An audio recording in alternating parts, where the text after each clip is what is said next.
नमस्कार मंडळी, प्रज्ञाच रेसिपीमध्ये तुम्हा सर्वांचं खूप खूप खूप मनापासून स्वागत आहे। आज आपण नारळी पौर्णिमेनिमित्त अगदी झटपटरित्या तयार होणाऱ्या ओला नारळाच्या वड्या कशा बनवायच्या हे बघणार आहोत। या ओला नारळाच्या वड्या बघा, मस्त अशा पांढऱ्या शुभ्र तयार झालेल्या आहेत। टेक्स्चर अगदी परफेक्ट आलेला आहे। जितक्या बनवायला सोप्या आहेत तितक्याच त्या खायला देखील खूप खुसखुशीत तयार झालेल्या आहेत। खूप सोपी रेसिपी आहे, त्यामुळे आत्ताच व्हिडिओला लाईक करा। चॅनलवर नवीन असाल तर चॅनलला सबस्क्राइब देखील नक्की करा। खूप जास्त वेळ न घालवता लगेच आपण रेसिपीला सुरुवात करूया। तर सर्वात आधी इथे मी घेतलेला आहे एक ओला नारळ। ओला नारळ फोडून घेतल्यानंतर आतमधलं जे खोबरं असते ते खोबरं काढून घ्यायचं आहे आणि या खोबऱ्याच्या वरची पाट असते थोडीशी काळपट असते, तर ती आपल्याला काढून घ्यायची आहे। तुम्ही बघू शकता इथे मी काढून घेतलेला आहे आणि त्यानंतर या खोबऱ्याला अशा पद्धतीने कट करून घेतलेला आहे। जर तुम्ही वरची पाट नाही काढली तरी देखील चालेल, चवीमध्ये अजिबात फरक पडत नाही, फक्त दिसताना थोड्याशा काळपट दिसतात। आता या ओला नारळाचा तुम्ही चव काढून घेऊ शकता। तर मी इथे हे ओला नारळ मिक्सरमध्ये थोडा प्रमाणामध्ये अशा पद्धतीने फिरवून घेणार आहे आणि बघू शकता अगदी फटाफट आपल्याला हे ओला नारळाचा चव देखील इथे तयार होत आहे। तुमच्याकडे नारळ खोवणारी विडी असेल तर तुम्ही त्याने सुद्धा हा नारळाचा चव तयार करून घेऊ शकता आणि जरी का नसेल तर तुम्ही अशा पद्धतीने मिक्सरमध्ये सुद्धा हा नारळाचा चव तयार करून घेऊ शकता। तर इथे बघू शकता आपला मस्त हा पांढरा शुभ्र नारळाचा चव इथे तयार झालेला आहे। असा नारळाचा चव असला ना तर आपल्या नारळाच्या वड्या सुद्धा मस्त पांढऱ्या शुभ्र होतात। आता हे प्रमाण मोजण्यासाठी ना आपल्याला अशा पद्धतीची मेजरिंग कपचा वापर करायचा आहे आणि जर का तुमच्याकडे अशी मेजरिंग कप नसतील तरी घरातली कुठलीही वाटीच्या प्रमाणामध्ये हे प्रमाण मोजून घेऊ शकता।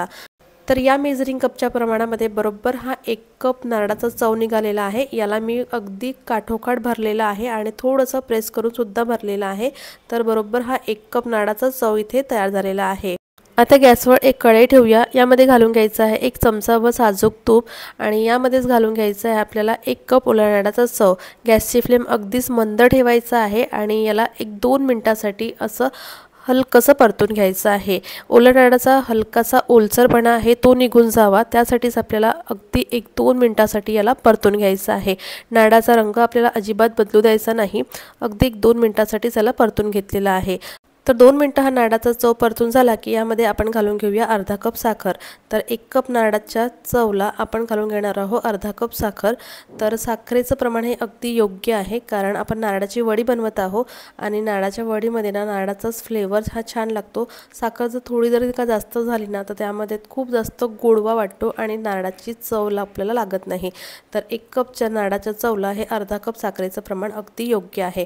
आता साखर घातल्यानंतर सतत याला आपल्याला परतत राहायचं आहे। इथे तुम्ही गॅसची फ्लेम थोडीशी मोठी केली तरी देखील चालेल, अगदी मीडियम हीटवर 5 ते 7 मिनिटांसाठी याला सतत परतत राहायचं आहे। साखर घातली की साखर विरघळते आणि थोडंसं याला पाणी सुटतं, तर आपली साखर विरघळेल इतकं आपल्याला याला परतत राहायचं आहे। तर जवळपास 5 ते 7 मिनिटं झालेली आहे। आपलं मिश्रण हे होत आलेलं आहे। आता आपल्या या नारळाच्या वडीला छान असा रिच टेस्ट यावा यासाठी आपण इथे घालून घेणार आहोत 2 चमचे मिल्क पावडर। तुमच्याकडे जर का मिल्क पावडर नसेल तर तुम्ही यामध्ये ताजी दुधावरची 2 चमचे साय घातली तरी देखील चालेल। आता हे मिश्रण पुन्हा एकदा परतून घ्यायचं आहे। 1 मिनिटासाठी आपण याला पुन्हा एकदा छान मिक्स करून घ्यायचं आहे आणि आपलं हे मिश्रण छान तयार झालेलं आहे। आता हे मिश्रण तयार झालं हे कसं ओळखावं, त्याआधी गॅसची फ्लेम बंद करायची, त्यानंतर चमच्यावर असं थोडंसं मिश्रण काढून घ्यायचं, याला फुंकर मारून थोडं थंड करून घ्यायचं आणि त्यानंतर बघा याची अशी गोळी बांधून बघायची। छान असा छोटासा लाडू जर वळला जात असेल तर आपलं हे मिश्रण तयार आहे असं समजायचं। जर अशा पद्धतीने लाडू वळला जात नसेल तर थोडंसं मिश्रण पुन्हा एकदा मंद आचेवर 1 मिनिटासाठी परतून घ्यायचं। तर मिश्रण इथे तयार झालेलं आहे। यामध्ये घालून घ्यायचं आहे अर्धा चमचा वेलची पावडर। वेलची पावडर घातल्यानंतर छान मिक्स करायचं। गॅसची फ्लेम मी बंद केलेली आहे। आता वडी थापण्यासाठी आपलं हे मिश्रण इथे तयार झालेलं आहे। तर हे मिश्रण ना गरम असतानाच याची आपल्याला वडी थापायला घ्यायची आहे। तर त्यासाठी एका ताटामध्ये थोडंसं तूप लावून आपण ताटाला छान ग्रीस करून घ्यायचं आहे। आता लगेच आपल्याला याची वडीसुद्धा थापवून घ्यायची आहे। तर गरम असलेलं मिश्रण ताटामध्ये काढून घेऊया। स्पॅच्युलाच्या मदतीने अशा पद्धतीने मी याला सेट करून घेत आहे। तुम्ही हवं तर एखाद्या वाटीला मागच्या बाजूला तूप लावून घ्या आणि अशा पद्धतीने ही वडी छान सेट करून घ्या। तरी बघू शकता वडी आपली छान इथे सेट झालेली आहे।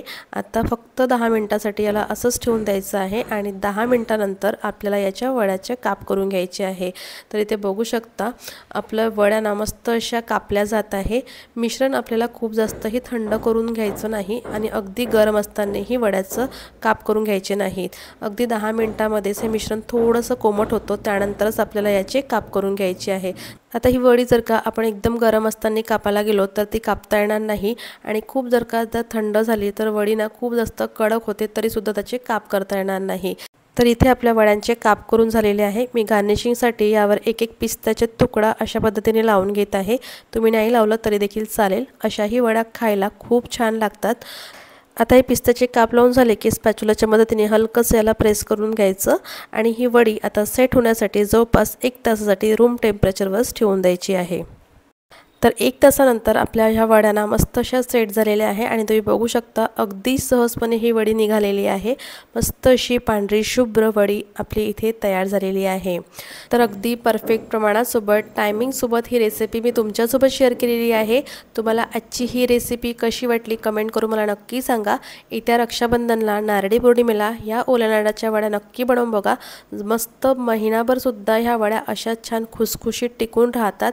एक वडी मी तुम्हाला जवळून दाखवते, तुम्ही बघू शकता मस्त परफेक्ट रंगावर, परफेक्ट टेक्स्चरवर आपली ही वडी इथे तयार आहे। तर आजची ही रेसिपी तुम्हाला थोडी जरी का आवडली असेल तर व्हिडिओला एक लाईक करा, चॅनलवर नवीन असाल तर चॅनलला सबस्क्राईब करा, तुमच्या मित्रपरिवारांसोबत शेअर नक्की करा।